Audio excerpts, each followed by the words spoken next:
Shri Sai Dwarkamai charitable trust દ્વારા શહેરના જાંબુઆ નજીક આવેલ ગોકુલ ડુપ્લેક્સ સોસાયટીના રોડ પરથી એક 8 ફૂટના મગરનું રેસ્ક્યુ કરવામાં આવ્યું. તારીખ 25/3/2026ના લગભગ રાત્રિના 9 થી 9:30 વાગ્યાની આસપાસ શ્રી સાઈ દ્વારકામાઈ ચેરિટેબલ ટ્રસ્ટના જયેશભાઈને આલમગીરની સામે આવેલા જાંબુઆ નજીક ગોકુલ ડુપ્લેક્સના રોડ પર ચાલવા નીકળેલા સોસાયટીના રહીશોનો કોલ આવ્યો હતો, જેમાં એક 8 થી 9 ફૂટનો મોટો મગર સોસાયટીના રોડ પર આવી જતા સોસાયટીના રહીશો અને નાના બાળકોમાં ખૂબ જ ડરનો માહોલ સર્જાયો હતો. જેની જાણ જયેશભાઈને કોલ કરતા તેઓ તેમની ટીમ સાથે સ્થળ પર પહોંચી ગયા હતા અને તાત્કાલિક આ 8 થી 9 ફૂટના મગરનું ભારે જહેમત બાદ સુરક્ષિત રીતે રેસ્ક્યુ કરવામાં આવ્યું હતું. મગરનું સુરક્ષિત રીતે રેસ્ક્યુ કર્યા બાદ ત્યાંના રહીશોમાં ડરનો માહોલ ઓછો થયો હતો અને વન વિભાગના જિજ્ઞેશભાઈ પરમારને જાણ કરી આ મગરને વન વિભાગને સોંપવામાં આવ્યો છે.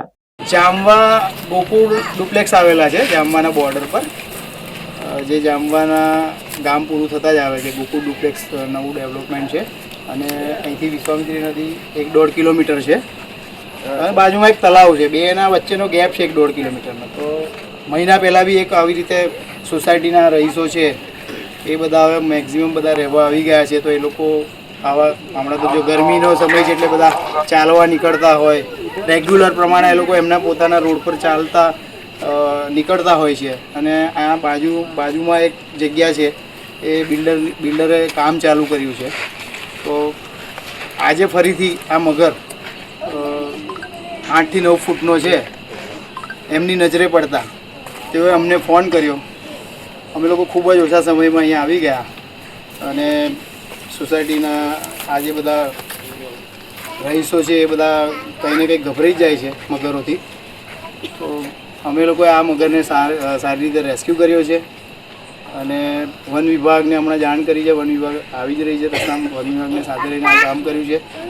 હવે હમણાં એકચ્યુઅલી ગરમીનો ટાઈમ છે એટલે તળાવ સુકાતું હોય છે. તો તળાવ સુકાવાના કારણે મગરોને કંઈ ને કંઈ પોતાને એવું થાય છે કે ભાઈ અમારી જગ્યા પાણી સુકાઈ જાય છે તો અમારે અમારી પોતાની જગ્યા પર જવું છે. એટલે એ મૂવ થવા માટે સંજાકાળનો ટાઈમ, હવે રાત્રિનો ટાઈમ થતો હોય છે એટલે શાંત વાતાવરણમાં એ લોકો કંઈક પોતાની જગ્યા પર જવા માટે નીકળતા હોય. પણ હવે અહીંયા રેસિડન્ટ વિસ્તાર થઈ ગયો છે એટલે કંઈ ને કંઈક સોસાયટીના રહીશો અને આ જનાર જાનવર એ બેની વચ્ચે કહેવાય ને કે આમનો સામનો થઈ જાય છે અને પછી મગર સોસાયટીના રોડો પર આવી જાય છે, આગળ જતો નથી.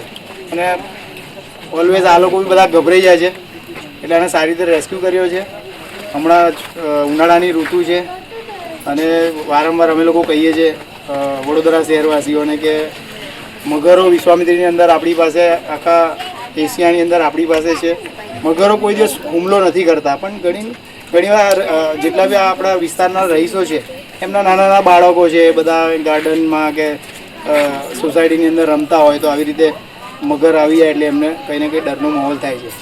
પણ ખરેખર આ 2 થી 3 વારના રેસ્ક્યુથી એ લોકોને બી અમારા રેસ્ક્યુ દરમિયાન એ લોકોને બી એક રાહત છે કે ફોન કરતાં અમે લોકો આવી જઈએ છીએ અને એ લોકોના સાથ સહકારથી અમે આ જીવોને સારી રીતે અમે લોકો રેસ્ક્યુ કરીએ છીએ અને એના પોતાના એના જે સ્થળાંતર પર અમે લોકો વન વિભાગને સોંપીને એને રિલીઝ કરતા હોઈએ છીએ.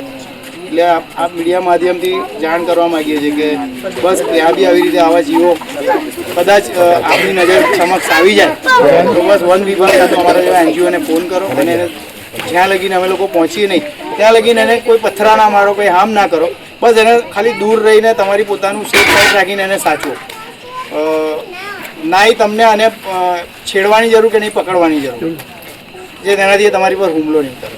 અને હમણાં મગરોનો પોતાનો ઈંડા મૂકવાનો સમય બી છે આવતા. આ જે ગરમીના અંદર એ લોકો ઈંડા મૂકશે, પોતાના ઈંડા મૂકવાના કારણે ઘરો બદલતા હોય છે. એના કારણે આ મગરો આપણી નજરે ચડી જતા હોય છે. એટલે મગરને સારી રીતે અમે રેસ્ક્યુ કરી દીધો છે અને વન વિભાગ અત્યારે બસ આને હેન્ડલ કરીને એની જગ્યા પર પરત એને રિલીઝ કરી છે. અમારી સંસ્થાનું નામ છે શ્રી સાઈ દ્વારકામાઈ ચેરિટેબલ ટ્રસ્ટ અને અમારી ટીમ સોસાયટીના રહીશો જોડે અમે રહીને આ એમના સહકારથી સારી રીતે અમે રેસ્ક્યુ કર્યું છે.